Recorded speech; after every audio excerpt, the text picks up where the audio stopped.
remember at one point I had lost 10 pounds and Mateo was like, yeah, you could probably lose like another like 20 to even 30 pounds. And I was like, what? You think that I need to lose, like, not that I need to lose, but that I could lose, I could stand to lose that much weight. Today, I'm interviewing my girlfriend, Jay, because she lost like 20 pounds this year and did an awesome job in her first year of lifting and dieting more seriously. And we got some questions online about her progress, so I'm gonna share about it. And yeah, so everyone meet Jay. She's making some sourdough bread in the background. We're just gonna have a little casual chat and hope you learn something from it. Okay, Jay. Come on down. What are we making over here? I'm just took a little pause here, but we're just incorporating the flour and water together. It doesn't need to go for very long. And then I'm gonna let that rest, probably now, actually, that's combined. I'm just gonna scrape down the sides, cover it, let it kind of autolyze, as it's known in the sourdough community. If you know, you know. And then I have the rest of the water and the salt dissolved in. And we're just gonna do a little bread. It's gonna be super hands-off, super chill. It's what's nice about sourdough. Yeah. Yeah, and then it doesn't even bake today, right? It goes in the fridge overnight? Yes, it goes in the fridge overnight, and we do a little bake early in the morning. Okay, Jay, I'm gonna grill you with some questions here. Okay. We got some questions from social media, Instagram, YouTube, the newsletter, which you can read on MacroFactor.com. And yeah, so some of these are from me, some of them are from the people. So first question, this is your first full year of taking the fitness stuff pretty seriously. How did it go for you? What kind of progress have you made? I lost 20 pounds, which is super cool. I have some biceps now. They're, as everybody in our gym knows from me flexing them, you know, at any given opportunity. Let me just set a quick little timer here for the bread, and I'll get right back to you. Magic of editing, nobody will see this. We'll leave it in. They gotta see it. The people want to know. The people want to know. All right, let me kick you out of your seat. Oh yeah, okay. And I'll come sit over here. All right, hello. Look at this multi-cam setup. Isn't this amazing? It's like a studio right in our kitchen. Wow, hi. Isn't that cool? Hi. Yeah. Awesome. I know. Camera 1. Camera 1. Camera 3. Camera 3. Camera 2. I just numbered them like. Yeah, I know. Yeah, so what, you lost 20 pounds and you built some biceps, you built some muscle too? Yeah, I built some muscle, super cool. It's funny, there's this kind of thing I see online sometimes where girls will say, oh yeah, I started working out because I wanted to like grow my glutes, get a big butt. And then it's like cut to them, you know, 6 months in, flexing, yeah, like trying to get as big as possible. And I feel like I definitely relate, like my, What is that? What the fuck is that? Like, I think don't know. a lot of girls are like, I want to be skinny, tiny, blah, blah, blah. But then they're like, hold on a second. These are my fucking delts. Like, yeah, I know. I don't know. I always hated that I was super weak. And I hated being weak. Like, I wanted to be strong and, like, capable. And I think, yeah, like, you want to grow those glutes, get that dumpy going, which was, I had a big butt when Mateo and I first started going out. And then I lost it because it was juicy, it was fat. T-H-A-T and F-A-T. So I had like an identity crisis because I, you know. That was your whole persona. My whole persona was like, I got a big butt. What's up? So. That's why we started going out. That's why we started going out. So, you know, I mean, I went from, I have a bigger butt than Mateo to him having, you know, a bigger butt than me. If you know, you know. I know why you follow Mara Strike. No, okay, I was like, what do you mean? How many people know? Yeah. I see you. I see you. Oh, that powerlifting booty. Yeah. Yeah, so I was like, oh yeah, I want to like grow my butt, whatever. And then, I don't know, you just start feeling stronger, and the upper body, I feel like, comes a long way, and you know, you get those newbie gains. So yeah, I just wanted to get stronger and felt like I wanted to just keep improving. I'm almost at a full pull-up, which You'll get that soon. I'll get that soon. I do technically have a pull-up. It's just not from like a full dead hang. I can go from like here up, but I won't count it until I can do. The bottom's the hardest part. But that's awesome. And I guess this isn't really your first time doing this stuff either. Like, you had done some working out in the past, you tried some diet stuff, you've done like some maybe goofy stuff in the past. Yes. But like, this is not really your first ever. And I think foray into getting in shape. yeah. One of the questions we had was, what are some of the goofy things you've done or tried in the past, fitness or diet wise? I feel like I've done it all. Like I did the, keto when it was popular. I did beach body programs and stuff, diet and exercise. I would get I remember I got like little portion control cups, and I was like measuring out my food in these tiny little cups. How'd that work? Did you lose weight? No, I don't think I did. I wasn't even really stepping on the scale Yeah, you were scared. when I was younger.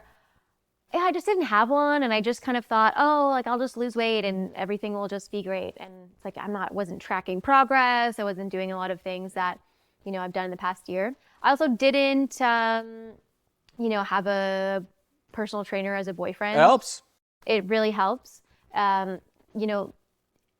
We've talked about it, but like orienting your life around it and making it work with your lifestyle is a really big thing. I know I spent a lot of time in the restaurant industry growing up and career-wise, and having a really variable schedule, not having a lot of time where you're, this is when I'm eating or whatever every day. It's different. Yeah. Really throws a wrench in your plans. Totally. Even when I was, last spring, late winter, when, I would hit all my calorie goals for the day so far, I'd like have dinner before work, but then I just worked an 8-hour shift. I'm starving because it's been, 8 hours since I ate last, but I'm still awake.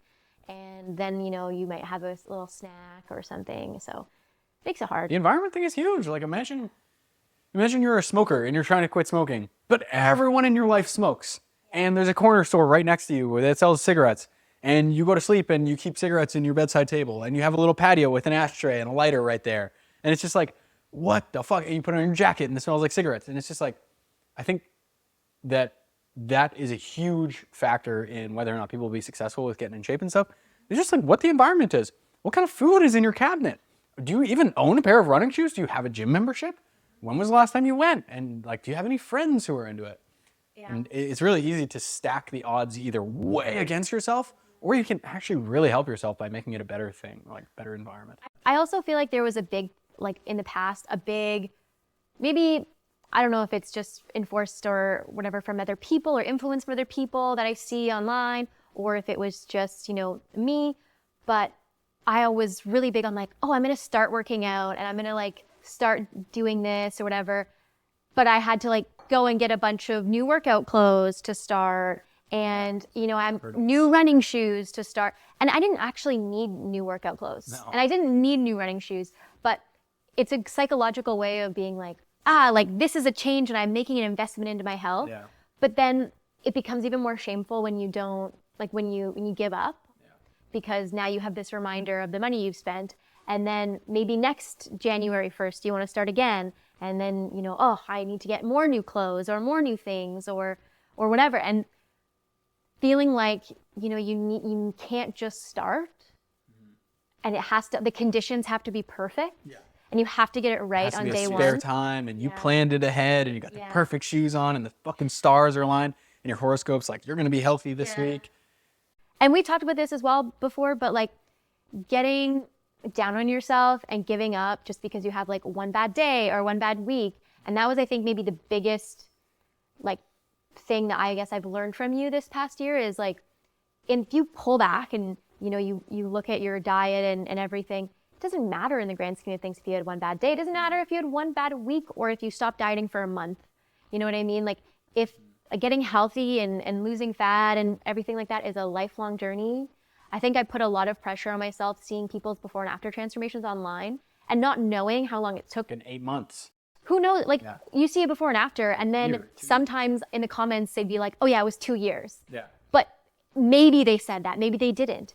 And you're left wondering like, wow, she looks like me now and I could look like that.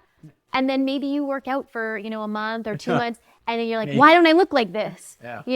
I remember I lost 20 pounds the year before we started going out because I went on a different medication and I just lost a bunch of weight. I did have a personal trainer at the time. I was working out, but I lost it really quick and I just looked so skinny and like people were like, what is wrong? Like, are you okay?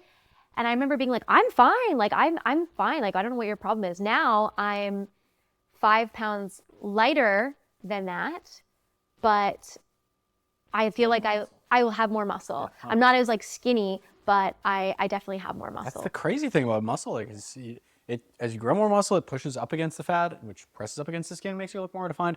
I think people like vastly underestimate just how different you can look with 5 to 10 pounds of muscle growth. It's a substantial amount, but people think like, oh, 5 pounds of muscle or whatever, and they think about like a steak or whatever they see at the grocery store. First of all, a 1 pound steak is a fucking slab, bless you. That's a slab. But not to mention, a 1 pound steak that you see at the grocery store is like highly marbled and there's tons of fat in there. It's whatever, 20 to 35% fat. If it were purely lean, 100% lean tissue, going onto your body, 5 to 10 pounds of muscle is like a life-altering thing. I mean, obviously I'm like enormous and jacked, but you're like, people know that you work out and they make jokes like, I guess you don't have to hit the gym today, huh? You helped me move my couch. Yeah. But one of the things that I did want to ask you about earlier on when we were talking about environment stuff and setting things up in a way that you're going to succeed, one of the cool things that I've been thinking about lately is like just building your kind of digital reality around this stuff too, and like making sure that, you know, your phone is on do not disturb, let's say, like before bedtime to help you sleep better, and like following people online and reading blogs and watching videos of like useful stuff. Watching a video like this, man, if someone's watching this video right now, like, you know that they have like at least some skin in the game, even if it's not buying new workout clothes or shoes or whatever. This person is sitting down and being like, okay, you know what?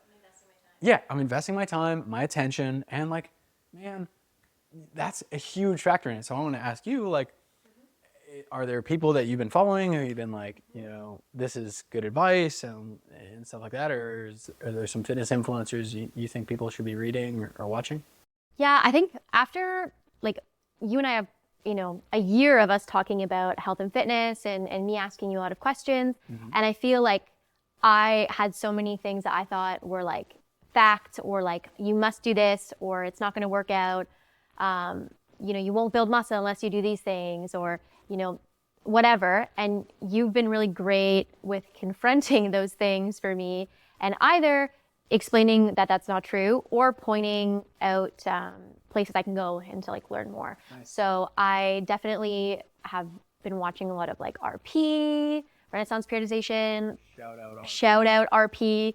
Big fan of Dr. Mike, obviously super funny, super fun guy. Not a mushroom, but a man, kind of bald, I guess, like a mushroom. Fun guy. Oh, fun guy. I was like, wow. Yeah. Like, where did that come from? Yeah, so definitely I've learned so much, just like the science side of stuff.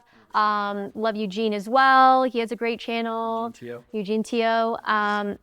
There's one, I feel like I unfollowed a lot of people. I did a big purge because it just like wasn't helpful. I was seeing a lot of things that they were doing or saying, and I'm like, this is total. That one glute lady? Yeah, there's many glute ladies. Okay, the one I know for sure, I'm not gonna name her. Yeah. You know the person I'm talking about. You bought some booty bands off their thing like in many years ago. I did. I do have booty bands. I don't remember who I got them from specifically. Okay, so you unfollowed them because you felt like some of the information they were putting out there was just like not helpful. No. I think that's totally true. Yeah. One girl, I love her transformation, and she does post good splits, but like also I don't think it's helpful to like, hi, thank you. Hopefully that wasn't too bad. I don't know if it's still what her account is called, but College Clean Eating. College Clean Eating, great. She has a great transformation, big glute gains. But I feel like a lot of people, just on the subject of us talking about muscle and fat, one more thing I wanted to say on that. I think people vastly underestimate, one, how much body fat that they need to lose. Yeah, when you lose 20 pounds and you're like, fuck. I definitely thought like, if I get down to, you know, this weight, I'm gonna be like so skinny. And I remember at one point I had lost 10 pounds and Mateo was like, yeah, like we're talking about, you know, my progress. He's like, yeah, I mean, you could probably lose like another like 20 to even 30 pounds. And I was like, what? That's the secret. I was like, you think that I need to lose, like, not that I need to lose, but that I could lose, like I could stand to lose that much weight. And he's like, yeah, 100%. Like I learned a lot about like what body fat percentages kind of look like. And shout out Menno Henselmans for his kind of updated graphics and stuff. Yeah, those are good. Yeah. So for me, I remember thinking like, oh, yeah, once I get down to this weight, I'll look like, I just imagine myself, having muscle at that weight and also being super lean, which may not be the case. Like when I get to a place where I'm like, I'm lean and I have muscle, 5 years from now, after I I've spent the time continuing to bulk and cut or whatever, then who knows what my body weight will be, really. Yeah. But I think focusing on like a number on the scale that's like so arbitrary, Not helpful. no, like when I hit my like goal weight, so to speak, I remember you and I were talking about it. I'm like, it's so weird. It's surreal for me because on the one hand, I don't look like what I thought I would look like when I hit this weight. But on the other hand, I haven't been this weight in a really long time and it's really exciting. Kind of like a personal accomplishment. I haven't been this weight in like, I don't know, 15 years, something like that. So. Yeah. But you were like, fuck, I thought I was going to have like ripped abs and all I was this. like, man, I didn't think I was still going to have like belly, whatever. But it's crazy because I can see when you get to that place where you're a bit leaner, you can really see the difference that like a pound of fat makes. Oh, yeah. Like I tell you this, like I'm like, I go in the bathroom and I can see, I'm like, I can guess whether the scale's going to be up or down or the same. Like this morning, I was like, I think it's gonna go down. I'm like, I am looking kind of lean, and then I'm like, yep, it's down. I'm down. I'm like, of course. So, Nice.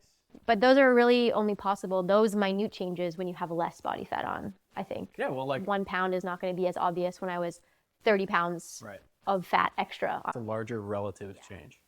Nice. Okay, you talked about some glute gains. I saw this question earlier. I don't know if this is from the social media people or not. Favorite exercise? We'll just go rapid fire. Which one you like and why? First of all, glutes. Okay, glutes. I love the 45-degree hyperextension because it just like I get the deepest stretch in my glutes and my hamstrings, and I can load it as well, and it absolutely I can just grind it out because unlike something where I may be like deadlifting or whatever, I'm going kind of up and down, getting lightheaded maybe. I don't experience that with these. Just Nice. absolutely destroy me. Yeah, there's nothing holding you back except purely I get a great how pumped your glutes are. Yeah, it's Nice. That's amazing. Okay, hamstrings. Hamstrings, I mean, kind of the same. I do like the good mornings. I've been getting into those good mornings. I do like those. I like the Smith. It hasn't been working for me as much lately. I might go back to standard barbell, but I like it. Cool. Yeah. And quads. Quads, probably like walking lunges with the barbell as well. They've been really killing me a lot lately. I've been really liking them. Doing a set of the barbell and then body weight. Ooh. Oh man, it's a grind. Down set or as like As a down set, yeah. For those of you watching at home who might not know what a down set is, essentially what you could do is come into the gym, do a nice easy warm-up set. In this example, we're talking about walking lunges. So you're gonna do some walking lunges with, let's say, just body weight, just to get the feel for it. Do 5 on each leg. Jay might go and grab the barbell and put that across her back, a very light barbell with 5 pounds on each side.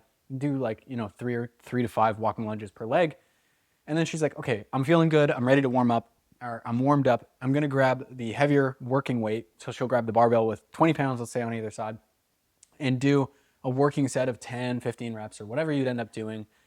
And she's like, oh, okay, I'm smashed there. My quads are good and burnt off one set already. But she puts the barbell down, and she could either go and grab that 20-pound barbell again and do another working set with the same weight and see her reps drop down to, like, let's say 8 or 9 reps for the second working set. Or what she can do is just do a purely body weight set with a lighter load. By the way, this doesn't just have to be for walking lunges. You could do this with any exercise. So she lightens the load by removing the barbell and does a body weight set for a higher amount of reps. Maybe she matches and gets 12 with body weight this time because her quads are already fatigued. Maybe she gets 15, maybe she gets 20, but the beauty is she's allowed to push a little bit harder in a different way with a little bit of a lighter load and get a greater stimulus for her quads to grow than if she were to just keep pushing with the 20. And I do that too with body weight after, like as a down set on the walking lunges, and oh my Lanta, the pump is unbelievable. There's all kinds of metabolites in the quads. They're burning. It's fantastic. Yeah, all those metabolites, Hey, Yeah. gotta love 'em. Nice. That was a great answer. Okay. What is that question I just saw you added at the bottom? Which one? This one. What is Somebody that? asked that That's so online. funny. Okay, we're gonna answer this one because I posted on YouTube just like, hey, what are some questions that you want me to ask my girlfriend today? And some guy, well, okay, we'll start with the first part of his question. He said, do you need to feel motivated to go to the gym? Or do you feel motivated? I do now more. I think it ebbs and flows. Like sometimes early on I'd be like, I'm motivated because like I like want to go see progress. And then other times it's like, well, I'm not really feeling motivated, but I'm going to go because I want to continue to see progress. And I know that I'm making an investment, you know, money in the bank, so to speak. I'm trying to grow that investment, my muscles, and I need to continue to show up, even when I don't maybe feel motivated. I think that's a nice thing about having a partner where we're going to the gym together, because if I'm not really feeling motivated, like we're going anyway. We actually schedule the time in our day to go to the gym. So like we're going. There's not like a matter of, oh, I don't really feel like going today. Maybe when I'm doing a deload week or something, then it's not as big of a deal if I'm just like, you know, That's different. That's totally different. Yeah. Still being adherent. Yeah. I don't think so. I think sometimes it helps, but it doesn't really make a difference for me now because my life is set up in such a way that it supports these goals.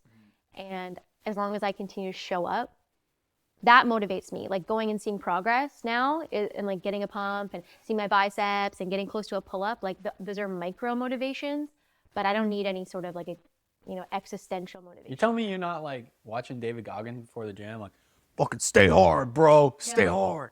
Listening to that in the morning. I think that you mentioned that because I remember during COVID working out, listening to his audiobook. Really?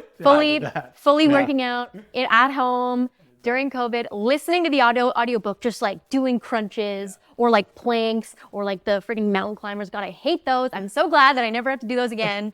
I used to just do them because I thought that's how you build big abs. I did boot camps and stuff, like working out, and it was always, just torture. That David Goggins book has had to have put some people through some shit, because I listened to the audiobook of Can't Hurt Me, and I don't know what the fuck, but I just started listening to that book, and one day I was like, you know what? Today's the fucking day. And I put it in, and I got up at 3 a.m. and I ran to work through the fucking rain from North Vancouver down to downtown. I ran to fucking work. It took me like 75 minutes or something, and I got to work and I had a shower and everyone showed up and I was drinking a coffee and I was like, what's up, everybody? I'm better than you. Like, fucking, I'm so disciplined. I started It's doing unbelievable. cold dips. Yeah. In the Great Lakes, I started go. getting up earlier in the morning, and like I lived at the time, I don't know, a 4-minute walk, 5-minute walk from Georgian Bay in Ontario, freezing cold, like part of the Great Lakes, and I would just go and do cold dips. Why? Why? In like the rain, in the winter. Stay hard. Yeah, it was, I don't know why. I didn't know what I thought it was gonna do, but awesome. I thought it was gonna make me totally transform, which I know we have another question to get to, but one of the biggest things that I think we hear with Mara Strength is people say that they need more discipline. They say they need more motivation sometimes, like when it's like, what do you need to like, you know, make your goals happen? Self-discipline. I need to be more disciplined. Yeah. And I think that's why David Goggins' audiobook and stuff like that makes people really, you know, they connect with it. It inspires them because they think if they can just be more disciplined, not give up when things get hard, they'll just magically get to where they want to go. And I don't think it really works that way. Like it's not just discipline, it's setting up, like you said before, everything else in your life to support that for those times that you don't feel motivated to go to the gym or you want to have a snack. And again, if you have a little, like, you know, if you accidentally eat a whole box of Oreos or crush a box of Cinnamon Toast Crunch after, you know, it's not that big of a deal because, you know, you just get back to it the next day or the next week and continue to make progress. Most guys look for discipline in all the wrong places. They're waiting for this manna from heaven that just shows up and helps them do hard shit. When in reality, they need clarity of something they're working towards and meaningful levers that they can pull that show them progress, that move the needle in the right direction, and then showing up becomes a non-issue. Yeah.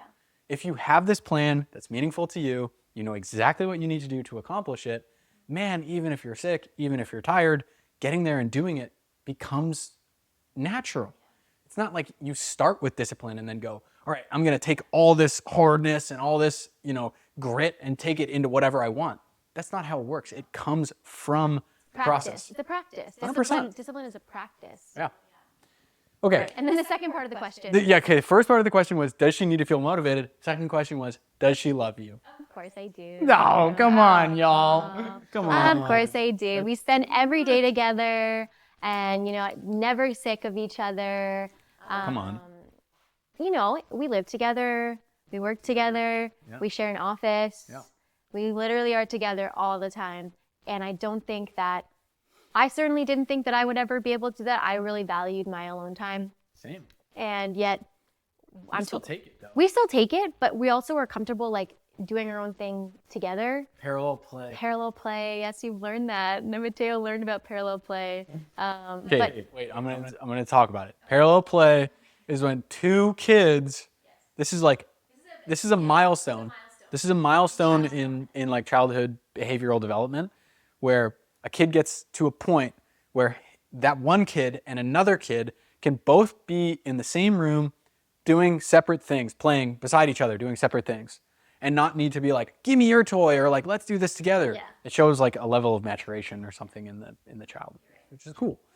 And we can do that too, where it's like, hey, I can just sit on the couch and read a book, and Jay can like watch a movie or like do some work or just like scroll or whatever, and it not have to be like, you must engage with me and like we have to do this together right now because we're together. And But also, we do love to just do things together. Like if I'm like, oh, I'm just gonna go to the store and like pick something up, Mateo's like, let me come with you. Invite. And we just love hanging out. The first 3 months of us dating, we kept saying we were gonna watch a movie. Like, oh, come over and we'll watch a movie. And we just never watched a movie because we just had so much fun talking together, sharing stories. Mateo is a great storyteller and tells so many great stories. I've heard a lot of your like main kind of stories, I feel like now, but I never tire of hearing them because you're such a good storyteller. Yeah.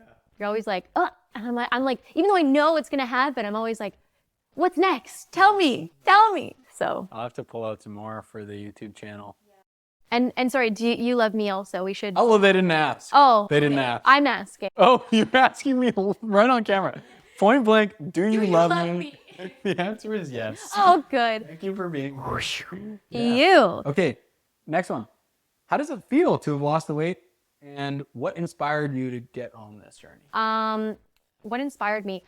Everything, and that I think inspires anybody to want to like lose weight. I think it's really, a combination of many things. One, wanting to be healthy and competent and capable and strong and, live a long, healthy life. Yep. Two, the kind of, social pressure of like, I want to look good, and like, I think a big thing for me was just wanting to feel comfortable in my skin. Like, I used to always, I carried my weight well, so to speak, to the point that I would, maybe say to a friend or a coworker, oh, I want to lose some weight. And they'd be like, oh my God, girl, you don't need to lose any weight. You look great. And I'm like, thanks. I appreciate what you're doing.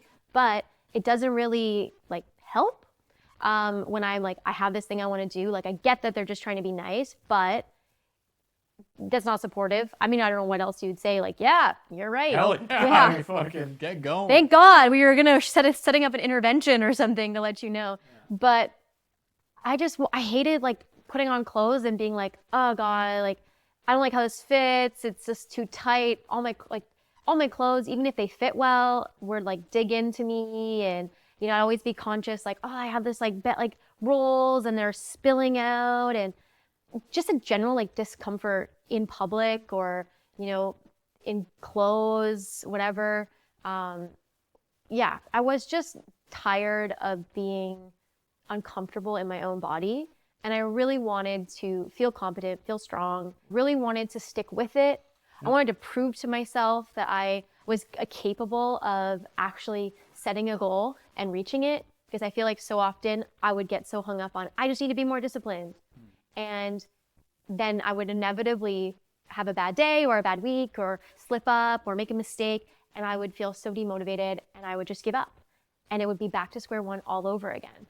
And I just really wanted to accomplish it. Also, I started going with a personal trainer. And it's funny, I was telling Mateo earlier that when I tell people, if I meet someone and I'm like, oh, my boyfriend's a personal trainer, women especially, I've had a woman say to me, I'm like, oh yeah, my boyfriend's a personal trainer. And her honest to God reaction was, oh, that must be so hard. I'm like, Yeah, bitch, it is. Yeah. Every day we get up at 3, we eat shards of glass. like he's like, keep going, more push-ups. I'm like, I don't know what people fucking think. day, all day. But it's fun because to counter that point, when we went on our first date, I remember thinking like, oh God, like, I've had a personal trainer. He was great, but I remember like I went to join this gym and this guy was onboarding me, super bro-y guy. You, babe? Onboarding, Oh. relax. And, he was just super like kind of bro-y, douchey, kind of normal guy. And I'm like, I hope he's not like that. I was, over fat. I had extra body weight that I was subconscious about, even though I was like trying to be out there, dating. And I thought, oh God, I'm gonna go with this guy who has abs and like, what the heck? And Mateo's like the most chill guy ever. So great to like, I think when people think about dating a personal trainer, they think like, oh, he's gonna like fat shame you and like make you eat your different, and you're just like, no, like you never pressured me to work out or to like lose weight or anything like that. When I expressed to you that that's something that I wanted, you were very supportive and encouraging.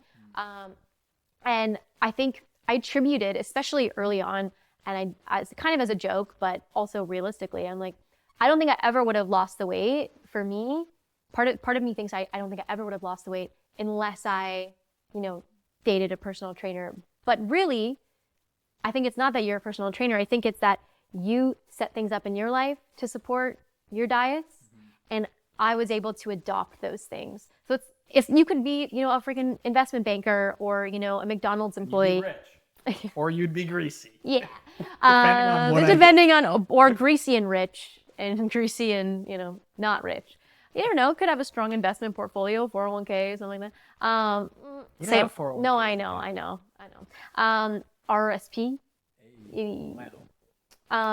But just to say that when Tim Hortons gift card loaded up with $69 and 420 cents. Oh my goodness, that's 69. Technically is what, $73. Yes. But yeah, having someone that was super like dialed made it so much easier for me to just kind of tap into what you were doing. And I wasn't perfect. And when I would go off on my own before we started living together, I definitely, learned a lot of lessons about what works and what doesn't for me. But it's been a process. Like, this is my 3rd fat loss diet that we're just kind of on the tail end of now. And I get better and better. I learn other lessons. After you and I dieted together the first time, lost a bunch of weight, like 14 pounds. Yeah. And then I tried to do another diet and I really struggled. I rushed kind of into it. After my previous one, I learned so much and about like, because Mateo was doing I was doing a gain, and I was trying to diet like so hard when your partner's like just shoveling food into his mouth and drinking. You did do that. Yeah, but I learned a lot and it was really a good year. But I think that, just because you and I was able to kind of, hop onto your train and kind of ride. It helps so much. Yeah. It really does. Yeah. Like having a partner that is supportive, I think is a really big deal. Because there's so much friction that comes with you having to have that conversation with your partner of like, hey, this is what I want and this is who I am. And we see it a lot in guys that you maybe do a coaching consult with and they're like, oh, I gotta talk to my wife. Yeah. And then it's like a no. I'll be into it. And we've seen from some guys have said like, oh, they're they can't eat different food than their family or their kids or whatever, and that's a big struggle. And I think we're just fortunate that we can work together and not against each other in that way. That would kind of jive. Also, when Mateo's like, I'm gonna do a diet, I'm like, great, I'll join you. Yeah, it makes it easier. Is it battery low? Is that what's happening? This camera says We're back, and this is a gingerbread house It was. that Jay made. I'll insert a picture of what it looked like originally. It's beautiful. I think it looks more like a gingerbread maximum security prison. But look at the side that I decorated. Isn't that evil? It's Isn't a that face. evil looking? Yeah, he put a face on my gingerbread house. Something really cool, though, is she melted peppermint candies into the openings where the windows are. So it's like there's a little pane of glass there. It's like this little candy pane. And, yeah. Let's make sure this is on. Yeah, Did you perfect. check if that one was on? I'm pretty sure it's I'll on. double check. Okay. So I tried a little side with the candy. It was very, oh boy, pepperminty. Mateo, so we had a conversation about this because I've decorated, like I baked this gingerbread house from scratch my first time. You know, just saying. But I'm not normally team eat the gingerbread because normally you may build them and then they sit out for like the whole month of December. This is controversial. But Mateo's like, oh, we got to eat the gingerbread. I'm like, what? This was supposed to be construction gingerbread. Jay's like, oh, nobody eats a gingerbread house. I'm like, what? What kind of house you grow up in? The house I grew up in, you eat the gingerbread. She's like, nobody eats the gingerbread. What? I'm like, it's not, I just don't think it's as common if you're doing them for like decoration, you know, and they kind of sit out for the whole month. They kind of. That adds flavor. The gingerbread ages. No, but seriously, she made this construction style gingerbread. Super hard. I don't think you're supposed to eat this, You're not supposed to. but it's good. Oh, you put enough icing on just about anything and it'll taste good, right? True. So we thought we'd bring it out and show you that we are in the Christmas spirit right now. But as kind of a final question that I wanted to go over was, I know that there's some other people who are going to be in the similar boat as you, who've tried some stuff. They've tried losing weight in the past. Maybe they haven't been successful. Maybe they've been successful for short periods of time or whatever. And now they're like in this camp of, okay, I know I want to start working out. I want to start eating better. I'm not really sure where to start. You're going backtrack to you basically a year ago. Give yourself some advice. What would you tell the beginner who's just trying to get back into losing weight? Number one, download MacroFactor and use code MARA to get that sweet free trial. 2 weeks for free. 2 weeks for free. And then when you have MacroFactor, whatever you're using, if you're, not using that, which you should be, just saying, be honest when you're tracking. Like, don't think if you don't track the food that it's just not gonna count. I feel like I could have made faster progress and easier progress if I was a lot more honest and maybe overestimated, which is like a common thing that Mateo recommends, is like kind of overestimate. Wait, tracking? You mean like tracking calories? Tracking food? Yeah, tracking food. Like kind of overestimating rather than underestimating. Yeah. Because I think, I definitely had my progress kind of slowed sometimes, especially when the diet fatigue was kind of hitting me a little bit. Also, being more aware that like diet fatigue exists and it's a thing. I know Mateo's talked about it before. But if you're finding yourself weeks into the diet and your sleep is not great and you're super hungry and you're finding yourself snacking and sneaky little things, like take a break. That's good advice. I know for me, that's why I really struggled when I was trying a diet with Mateo and he was doing his gain. I would find myself like sneaking little bits and this and that. And like I should have just taken a break from my diet, bumped my calories up to maintenance and then gone back into it or just hung out for a little bit.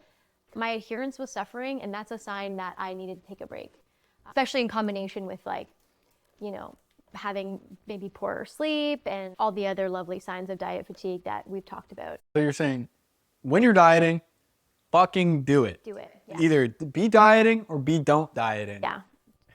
And like give yourself some grace. Like again, like Yeah. I said, if you have a bad day or a bad week or whatever, and you're just like things go off the rails, like just rein it back in. It's not the end of the world. You're not gonna, suddenly, even if you gained back the weight that you lost, like after I lost 14 pounds and then I went off the rails after in like the spring and I gained like 5 pounds back in like a month and a half. And then I was like, because I wasn't tracking my maintenance.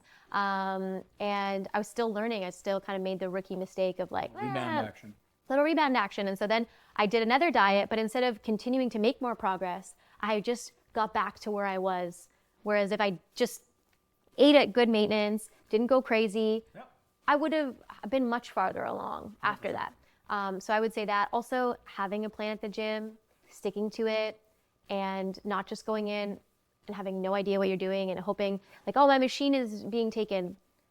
That's okay. Ask if you can work in. That was the biggest thing I think I learned That's good advice. from you is just because someone's using something at the gym, you have every right to also like be there and be using things, even if you're a beginner, especially if you're a beginner.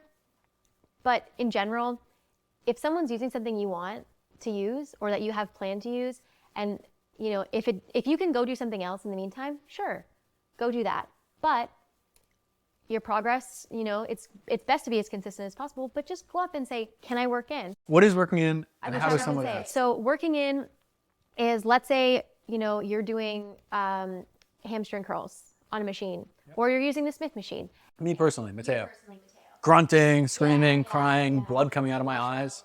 But let's say you're doing it, or someone else, and I want to use the Smith machine, or I want to use the hamstring curl, and maybe I've, you know, done a little lap around the gym floor, trying to see.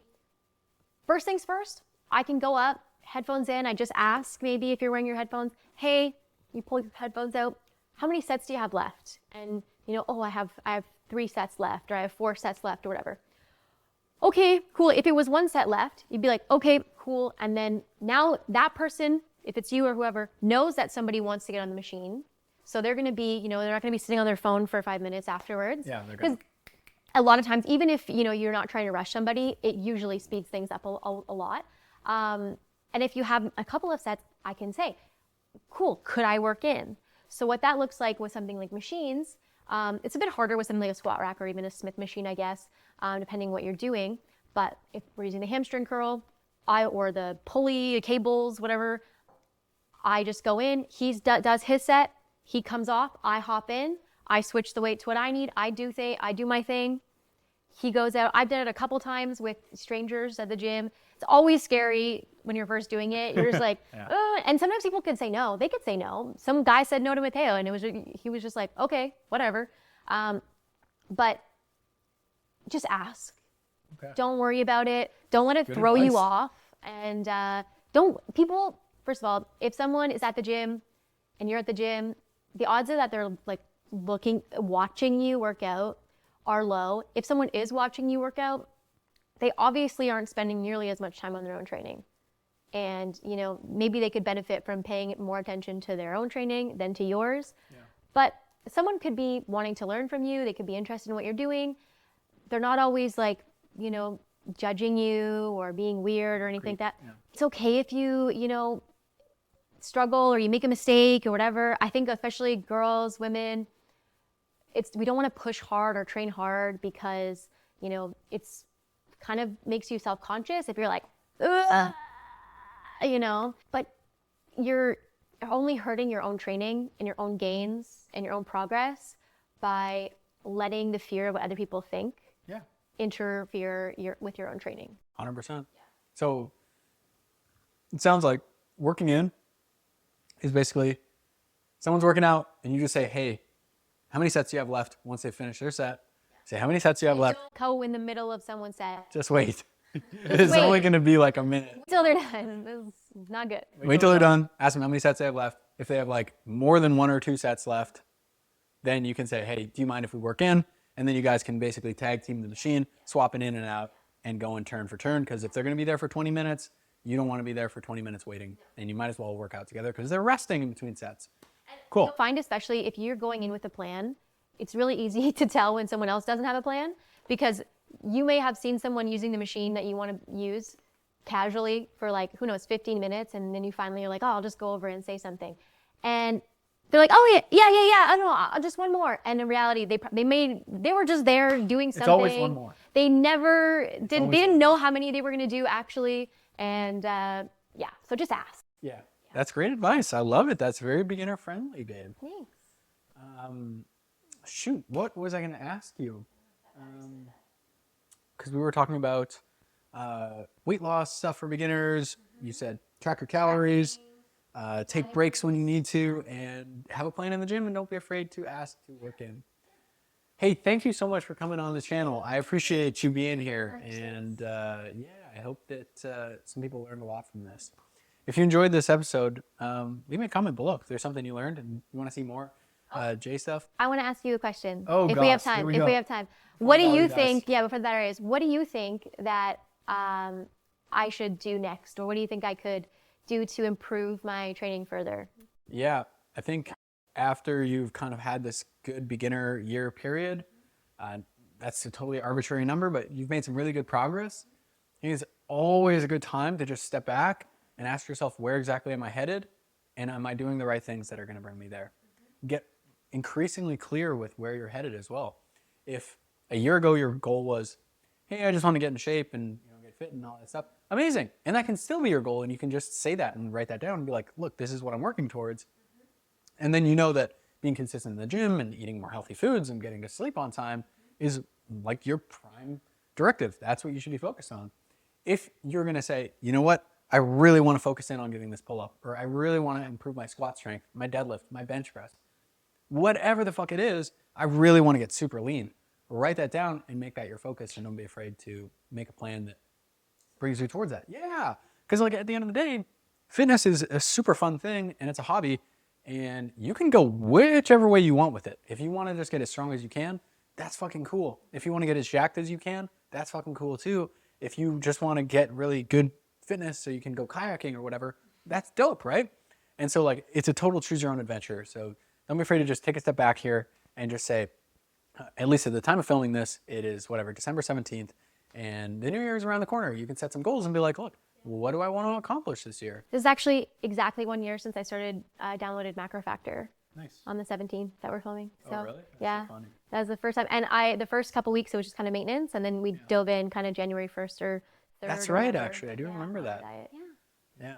crazy. All right, folks. Well, like I said, like this video. It'll show it to more people. And subscribe to the channel if you want to see more good stuff like this. There's going to be some more behind the scenes style, more casual content where you can learn about what life actually looks like when it comes to getting in shape and yeah, all that great stuff. Hey, thanks for watching. Peace.